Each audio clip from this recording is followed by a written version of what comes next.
كي ندعو إلى الله لننشر الخير في الكون الذي حار ونرسل العطر من روض الهدى. کسی خاتون کا فون آیا، وہ مجھے طارق چوہتائی سمجھ کے فون کر رہی تھی. میرا نام بھی طارق ہے نا، تو اس بہانے سے بہت سے لوگ مجھے فون کر دیتے ہیں. خاتون کا فون آیا، وہ آپ طارق چوہتائی ہیں. میں نے کہا اللہ نہ کرے بھائی. میں نے کہا خیر مسئلہ کہہ رہی وہ آپ نے ایک وظیفہ بتایا تھا، اس سے میری ایک بچی کی شادی تو ہو گئی، 2 بچیاں رہ گئی ہیں، ان کے لیے بھی بتا دیں. میں نے کہا کہ اللہ کی قسم وہ اس وظیفے سے نہیں ہوئی تھی، وہ ویسے ہی ہو گئی تھی. باقیوں کی بھی دعا کریں ویسے ہی انشاءاللہ ہو جائے. میں نے کہا اس سے جا کے تحقیق کریں اس کے اپنے خاندان کی بچیوں کی کتنوں کی شادیاں نہیں ہو رہی. اگر یہ وظیفوں سے ہو رہی ہوتی اس کی اپنی کتنوں کی نہیں. میں نے کہا آج کل تو شادیاں ویسے ہی نہیں ہو رہی ہیں، بندے کریں گے تو ہوں گی نا شادیاں. یہ تو آپ لوگ کتنے ہیں یہاں جو میرڈ ہیں، سارے کمارے بیٹھے ہیں یہاں. جب کرو گے ہی نہیں، عمریں نکلیں گی تو الٹے لٹک کے وظیفے پڑھو، سیدھے لٹک کے وظیفے پڑھو، کچھ بھی کرو ہوگی. ابے بھائی روٹی کھاؤ گے نہیں تو پیٹ میں جائے گی، وہ جو مرضی کرو. جب مردوں نے نکاح کرنا ہی چھوڑ دیا ہے، 40 سال کی عمر میں تم نکاح کرو گے تو لڑکیوں کی شادی کہاں سے ہوگی؟ اور ماں باپ اپنے بیٹوں کو شادی کرنے نہیں دیتے، لڑکے تو کہاں کرنے دیتے ہیں شادی، اور روتے کہ ہماری بیٹیوں کا رشتہ نہیں آ رہا.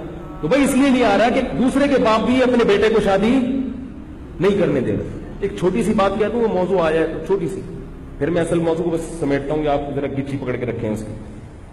آج کسی کا فون آیا کہ وہ ہماری کوئی خاتون تھی، وہ بیوہ ہو گئی تھی، یہ ہو گیا تھا، فلانا ہو گیا تھا. اب بڑی مشکل سے ان کا ایک جگہ رشتہ طے ہو گیا ہے، 1 سال کے بعد شادی ہے. میں نے کہا 1 سال کے بعد کیوں ہے؟ کہہ رہے ہیں وہ لڑکا کہہ رہا ہے کہ میں پہلے اپنے پاؤں پہ کھڑا ہو جاؤں.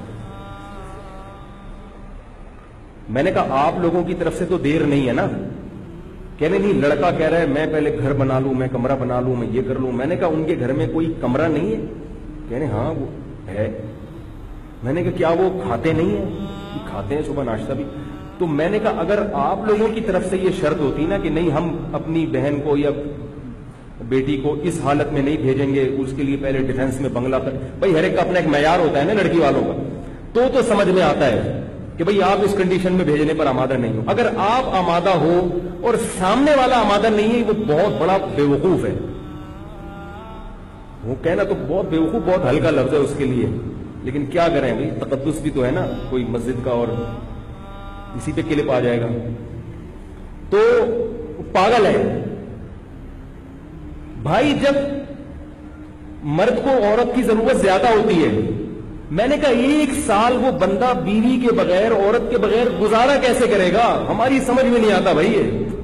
اس ماحول میں جب تمہیں لڑکی خود اپنے حقوق سے دستبردار ہو رہی ہے، وہ کہہ رہی ہے کہ بھائی میں اسی روکھی سوکھی میں تمہارے ساتھ گزارا کر لوں گی، تو لے آؤ یار، فوراً لے آؤ. جا کے بولو ٹھیک ہے اور کیا چاہیے، گھر بھی بنتا رہے گا، تنخواہ بھی ہوتی رہے گی. یا تو وہ راضی نہ ہوتی نا. تو میں نے ان کو فون پہ کہا، میں نے کہا اللہ کا بہت بڑا فضل ہو گیا کہ اللہ نے مجھے مولوی بنا دیا، ورنہ میں بھی ایسا مکھنچو ہوتا. معاشرہ تو ایسے ہی لوگ پیدا کر رہے ہیں. کیسے 1 سال خدا کی قسم روزے رکھ کے گزارا ہو سکتا ہے؟ میرا یہ نظریہ ہے اس ماحول اس معاشرے میں عورت کے بغیر 1 سال گزارا ہو جائے، اور آدمی بھی جوان ہو، اور ہو بھی آدمی بھی ہو، اور 1 سال عورت کے بغیر وہ گزارا کر لے، اس کو لیبارٹری میں لے جا کے رکھ دو، اس کو گینز بک آف ورلڈ میں اس کا نام لکھوا دو. کیسے گزارا کرے گا؟ یہ زندگی کا ہر وقت کی ٹینشن ہے. یہ تو خواہشات نفسانی جو ہے، یہ شہوت ہے تو جسم کی ریکوائرمنٹ ہے. جیسے بھوک لگتی ہے نا، چاہے کتنے نیک ہو، کتنے پرہیزگار ہو، بھوک تو لگے گی بھائی. چاہے تبلیغ میں چلے لگا لو، 4 میں لگا لو، اور ڈبل ہو جائے گی بھوک. تبلیغ میں نکل کے آدمی واقعی میدا بڑا ٹائٹ ہو جاتا ہے، ڈبل کھانا کھاتا ہے. اس کو ختم نہیں کر سکتے، صحابہ نہیں ختم کر سکے تھے بھائی.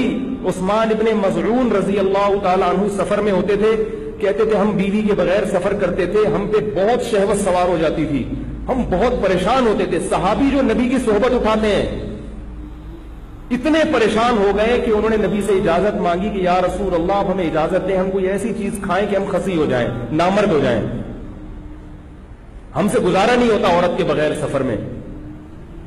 تو آپ صلی اللہ علیہ وسلم نے فرمایا کہ نہیں، تمہیں خسی ہونے کی اجازت نہیں ہے. کیا فرمایا؟ تزوج الودود الولود فانی مباہی بکم الامم.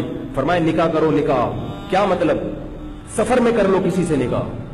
یہ نہیں کہ ابھی جائیں گے تو پھر 6 مہینے استخارے نکالیں گے، پھر لڑکی والے آئیں گے تو پھر لڑکے والے جائیں گے. اتنا ٹائم نہیں ہے بھائی، اتنا ٹائم نہیں ہے. سفر میں گئے ہو, کوئی رشتہ میسر ہے, شادی کرو. گھر میں فون کر کے ابا کو بتا دو, ہو گئی ہے, ہو گئی. صحابہ کا ایسا ہی ہوتا تھا, ابا ہو گئی. آج تو پتہ نہیں کیا عذاب بنا لیا اللہ کی بندو. 1 سال کیسے گزارا کرتے ہو, خدا کی قسم میری سمجھ میں نہیں آتا. یا تو کوئی بہت نیک ہے, اتنا نیٹ کلین پاک صاف ہے, ایسا ہے تو مجھے بتاؤ, میں اس سے اصلاحی تعلق قائم کرنا چاہتا ہوں. بھائی ہمیں تو ایسے لوگ چاہیے, بیوی کے بغیر بھی رہیں 1 سال اور جوان بھی ہوں, اور پھر بھی گناہ کا ان کے دل میں خیال نہ آئے, اور ایسے پاک صاف زندگی. یا تو وہ کچھ اور مخلوق ہے, کسی اور جنس کا آدمی ہے, یا وہ بہت نیک ہے. میں اس سے بیعت ہونا چاہتا ہوں, میں بیعت ہونا چاہتا ہوں. بھائی ہم بھی اسی معاشرے کے انسان ہیں, تو کیسے پاگل پنا ہے کہ میرا بھی کمرہ. بھائی تمہیں جب کوئی نعمت مل رہی ہے, یہ ایسے ہی ہے جیسے روٹی سامنے رکھی ہوئی ہے آپ کے, روٹی کہہ رہی ہے کہ مجھے کھا لو, اور آپ کو بھوک بھی لگ رہی ہے, اور آپ کو نہیں میں نہیں کھا رہا, میں پہلے ڈیفنس میں ایک بنگلہ بناؤں گا, اس کی چھت پہ ایک ہوٹل بناؤں گا, وہاں بیٹھ کے کھاؤں گا. تو آپ اپنا ہی نقصان کر رہے ہو نا. جو 1 سال آپ کو صبر کرنا پڑے گا, یہ خود اپنے لیے ٹینشن ہے.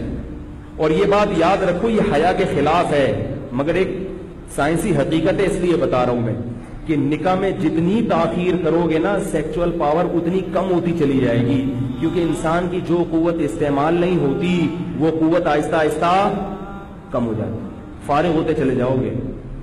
یہ میڈیکلی آپ کو جسمانی نقصان ہوتا ہے, کیونکہ جو قوت آپ کی استعمال نہیں ہو رہی نیچرل طریقے سے, گناہوں میں نہیں, حلال اور نیچرل جو طریقہ ہے, اگر نہیں ہوگی تو آہستہ آہستہ آپ کی جسم اس معاملے میں کمزور, اوپر سے بڑے ہٹے کٹے ہو گئے, باڈی بلڈر بنا ہوا ہے, کٹس دکھا رہا ہے لوگوں کو, لیکن اندر سے کیا ہو جائے گا, مردانہ قوت اس میں آہستہ آہستہ ختم ہو جائے گی.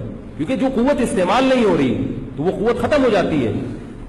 آپ چلنا چھوڑ دو تو آپ کے ٹانگیں مفلوج ہو جائیں گی کہ نہیں ہو جائیں گی, کیونکہ ٹانگوں کا کام ہے چلنا. اگر آپ نے ٹانگوں سے چلنے کا کام نہیں لیا تو ٹانگیں کیا ہو جائیں گی, سننا چھوڑ دو گے تو سماعت ختم ہو جائے گی, دیکھنا چھوڑ دو گے بصارت ختم ہو جائے گی. تو اسی طرح اللہ نے جو انسان میں ایک ڈیزائرز رکھی ہیں, اگر یہ استعمال نہیں ہوں گی تو آہستہ آہستہ کمزور ہوتے چلے جاؤ.